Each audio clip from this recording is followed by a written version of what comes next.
Chris Rock performs at the Stress Factory Comedy Club on April 18, 2014, in New Brunswick, New Jersey. Bobby Bank, WIREIMAGE.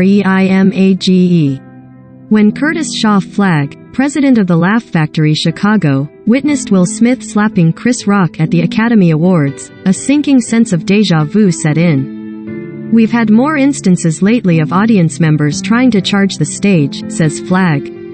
He describes an incident 4 weeks ago in which a mother, accompanied by her son in his 20s, were targeted by a string of comics at the club for being an unlikely pairing. When the third or fourth comic got on stage, it was his turn to have fun with them. And he said something to the effect of, "Oh, this is a healthy relationship." Flagg recalls, "The pair had been taking the jabs in stride until then, but for whatever reason, those words triggered the son." Says Flagg, he starts yelling at the comic. The comic was like, "Okay, calm down there." And next thing you know, the guy is trying to get on stage. A quick-acting security guard grabbed the man and ejected him from the club, leaving his mother sitting mortified at her table. The comic was unharmed. Chris Rock was not so lucky.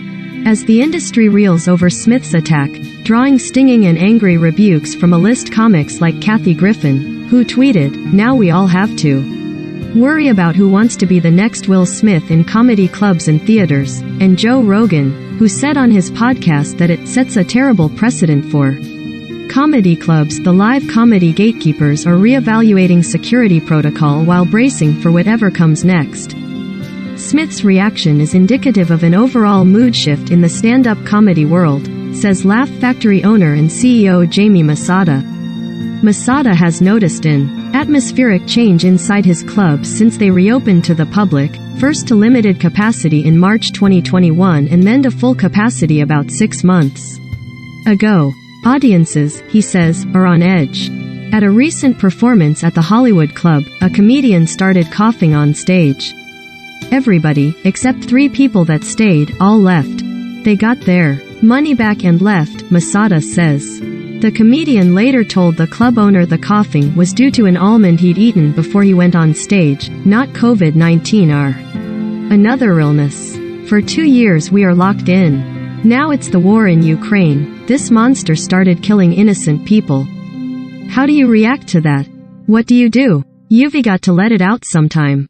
I'm surprised that's not happening more often, because people are holding everything inside.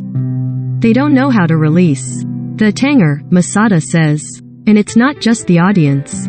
Masada says that throughout the 2 years of the pandemic, he's lost count of how many comics he's had to bail out of jail for.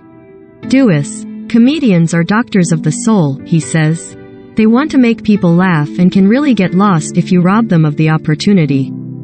But Flagg says that while the isolation of the pandemic has made things worse, audiences have grown more aggressive inside his club since the election of Donald Trump. It was really bad in between 2016 and 2020, he notes, where if you said something about Trump and there was a supporter in the crowd, they just had to make themselves known. It all just became like this intellectual battle, as opposed to people just sitting down, enjoying the jokes. Even prior to the Will Smith slap, Masada was concerned enough about the safety of his comics that he added an extra security guard at the Hollywood Club. In Chicago, Flagg had done the same. But the Smith attack is precipitating further changes.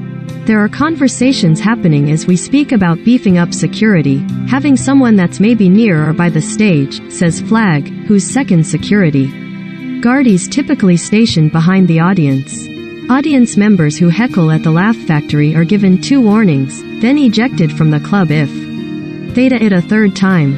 "I'm going to talk to my staff, just for this weekend, and say, we definitely need you by the stage now. That is your post, just in case someone is just trying to recreate a moment or feels emboldened by what Will Smith did." And it's unfortunate, he says, adding that the club has recently been weighing the pros and cons of installing metal detectors at the doors. There's going to definitely be some sort of announcements and things made pre-show to let the audience know, hey, this is all in good fun, but don't you even think that you can engage with the comedian and you definitely cannot physically engage or try to approach the stage, Flagg adds. Not all club owners are as concerned. Noam Dworman, owner of the Comedy Cellar, with locations in New York City and Las Vegas, has seen his share of chaos, having hosted Louis C.K.'s first stand-up sets after the comic admitted to sexual misconduct in 2018. The appearances were protested outside the West Village Club, but Dworman hasn't noticed an increase in audience misconduct at his clubs prior to the Academy Awards, and is doubtful Smith's attack will inspire copycats. "We've never had anything like that in our history," he says of Smith's slap. "We've had audience members offended at personal jokes and who have had tiffs over the years. But very, very rarely have they turned physical. Were someone to mimic Smith's attack," Dworman says, "we wouldn't bounce them. We would hold them and have the cops called immediately.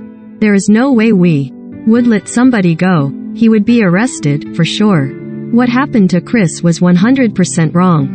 It's just crazy. Chris was doing the traditional role of an Oscar presenter." The mood among Comedy Cellar comics, the clubs are favorites of superstars like Dave Chappelle, Bill Burr and Rock himself, is one of 100% outrage. Dworman continues, "Outrage at this Hollywood culture, which looks to their left and looks to their right and then decides what to think as sheep. This was a terrible thing that happened, and they shouldn't be cheering it or cheering him.